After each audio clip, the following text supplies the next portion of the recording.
नमस्कार मित्रों, मेरे YouTube चैनल पे आप सभी का फिर से स्वागत है। आज के लेक्चर में बात करेंगे हम साइंस की। साइंस में कुछ ऐसे क्वेश्चंस जो लगभग पूछे ही जाते हैं हर एग्ज़ाम्स में। और इसी क्रम का पहला क्वेश्चन है, पायरोमीटर निम्न तापमापियों में किसे कहा जाता है? तो पायरोमीटर होता है विकिरण तापमापी। पायरोमीटर एक विकिरण आधारित तापमापी है जिससे 1500 डिग्री सेल्सियस से अधिक ताप का मापन किया जाता है। इसी क्रम में अगला क्वेश्चन है, डायनमो यांत्रिक ऊर्जा को विद्युत ऊर्जा में परिवर्तित कर देता है। डायनमो यांत्रिक ऊर्जा को विद्युत ऊर्जा में परिवर्तित कर देता है। इसके बाद इसी क्रम का दूसरा क्वेश्चन है, एनेमोमीटर। एनेमोमीटर वायु की गति इससे नापी जाती है। एनेमोमीटर से वायु की गति नापी जाती है। इसके बाद कुछ फसल हैं, जैसे अंगूर की खेती, इसे विटीकल्चर कहा जाता है। वृक्षों की कृषि, इसे वेजीकल्चर कहा जाता है। मछली पालन, इसे पिसीकल्चर कहा जाता है। सब्जी की खेती, इसे ओलेरी कल्चर कहा जाता है। फलों की खेती, इसे पोमोलॉजी कहा जाता है। मधुमक्खी पालन, इसे एपीकल्चर कहा जाता है। पौधों को हवा में उगाना, एरोपोनिक कहा जाता है इसे। शहतूत या रेशम कीट की खेती, मोरी कल्चर। एक बार फिर से, अंगूर की खेती विटीकल्चर, वृक्षों की कृषि वेजीकल्चर, मछली पालन पिसीकल्चर, सब्जी की खेती ओलेरी कल्चर, फलों की खेती पोमोलॉजी, मधुमक्खी पालन एपीकल्चर, पौधों को हवा में उगाना, इसे एरोपोनिक कहा जाता है। शहतूत की खेती या रेशम कीट की खेती मोरी कल्चर कहा जाता है इसे। इसी क्रम का अगला क्वेश्चन है, वायु शक्ति में ऊर्जा का कौन सा रूप विद्युत ऊर्जा में परिवर्तित होता है? तो वायु शक्ति में ऊर्जा बहती है तो गतिज रूप में होती है, यानी गतिज ऊर्जा को विद्युत ऊर्जा में परिवर्तित किया जाता है, विंड पावर जिसे बोलते हैं। मानो कि सामान्य स्वस्थ आँख के लिए स्पष्ट दृष्टि की न्यूनतम दूरी 25 सेंटीमीटर होती है। मानव की सामान्य स्वस्थ आँख के लिए स्पष्ट दृष्टि की न्यूनतम दूरी 25 सेंटीमीटर होती है। इसी क्रम में एक दूसरा क्वेश्चन है, नाभिकीय रिएक्टरों में विमंदक और प्रशीतक दोनों को लिए भारी पानी D2O भारी जल का प्रयोग किया जाता है।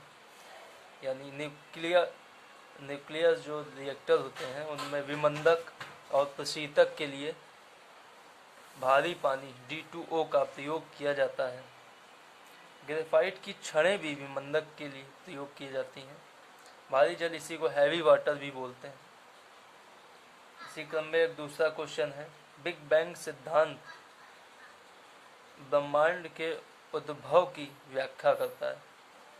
बिग बैंग थ्योरी ब्रह्मांड के उद्भव की व्याख्या करता है।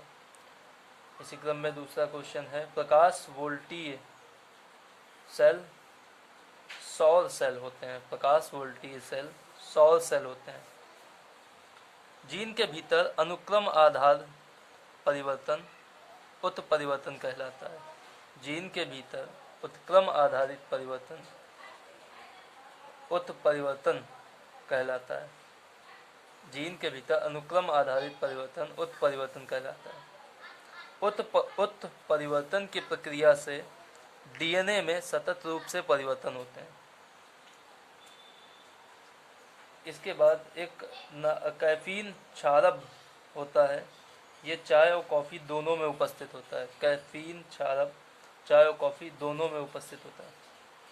एक अच्छा सा क्वेश्चन है जो बहुत पूछा जाता है, प्रकाश वैद्युत प्रभाव के लिए निम्न में से किस वैज्ञानिक को नोबेल पुरस्कार मिला था? तो ये आइंस्टीन है। आइंस्टीन को प्रकाश वैद्युत प्रभाव के लिए नोबेल पुरस्कार 1921 में मिला था। इसके बाद दूसरा क्वेश्चन है, मलेरिया रोग की प्रभावी औषधि कुनैन का निष्कर्षण कहाँ से किया जाता है? तो इसका आंसर है सिनकोना की छाल से। मलेरिया रोग की प्रभावी औषधि कुनैन, इसका निष्कर्षण सिनकोना की छाल से किया जाता है। इसके बाद एक अच्छा सा क्वेश्चन है, पौधे नाइट्रोजन प्राप्त करते हैं नाइट्रेट के रूप में। पौधे नाइट्रोजन प्राप्त करते हैं नाइट्रेट के रूप में। इसके बाद कुछ विटामिन का एक, जैसे थायमीन, ये रिलेटेड होता है बेरी बेरी से। इसी तरह एस्कॉर्बिक अम्ल स्कर्वी से रिलेटेड होता है। Vitamin B beriberi, vitamin C scurvy. Vitamin A की कमी से रतौंधी रोग होता है, इसे रेटिनॉल भी कहा जाता है। इसी क्रम में दूसरा क्वेश्चन है, दूसरा क्वेश्चन ये है कि रक्त कैंसर के उपचार में निम्नलिखित में से किसका प्रयोग किया जाता है? रक्त कैंसर के उपचार में फास्फोरस 32 फास्फोरस 32 का रक्त कैंसर के उपचार में प्रयोग किया जाता है। थायराइड कैंसर में आयोडीन 131 का प्रयोग किया जाता है। थायराइड कैंसर में आयोडीन 131 का प्रयोग किया जाता है। और रक्त परिसंचरण व्यतिक्रम उपचार में, रक्त परिसंचरण व्यतिक्रम उपचार में सोडियम 24 का प्रयोग किया जाता है। ट्यूमर के कैंसर में कोबाल्ट 60 का प्रयोग किया जाता है। ट्यूमर के कैंसर में कोबाल्ट 60 का प्रयोग किया जाता है। आज के वीडियोस में इतना ही।